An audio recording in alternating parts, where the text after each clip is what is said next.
নেমেছি সত্যের জন্য, অধিকারের জন্য। আমাদের আর কেউ আটকাতে পারবে না। আমরা এই শোষণ আর মানতে পারবো না। এত শহীদের রক্তের বিনিময়ে আমরা আপোষ মানতে পারবো না।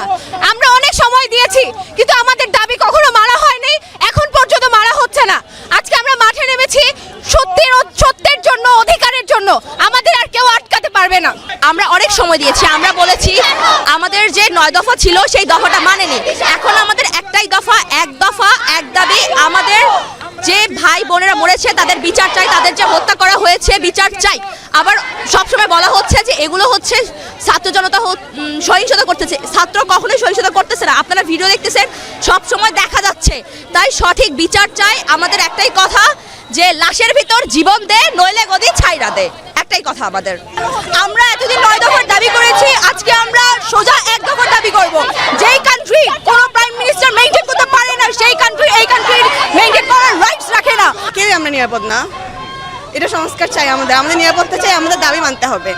না, আমরা কেউই নিরাপদ নাই, না বাসায়, না রাস্তায়, না স্কুলে, না কলেজে। আমি একজন ফ্যাশন ইউনিভার্সিটির স্টুডেন্ট, তারপরে আমি কেন আন্দোলন করছি? আমার ভাইয়ের গায়ে আমার ভাইয়ের রক্ত যাচ্ছে, বুলেট চালানো হচ্ছে। যারা নিরস্ত্র তাদের উপরে বুলেট চালানো কেন হবে? সেই জন্যই যতক্ষণ না শান্তি আসবে আমাদের দেশে, আমরা আন্দোলন করেই যাব। সকল শহীদের বিচার না হবে ততদিনে আন্দোলন চলবে।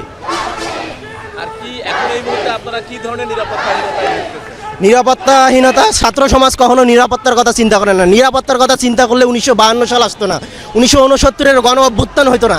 নিরাপত্তার কথা প্রশ্ন করাটাই অযৌক্তিক। আমার ভাইয়ের রক্তের বিচার হবে। শেখ হাসিনা বা আমাদের প্রধানমন্ত্রী যতদিন না আমাদের এটা বিচার করবে ততদিন আমরা সবাই মাঠে থাকবো।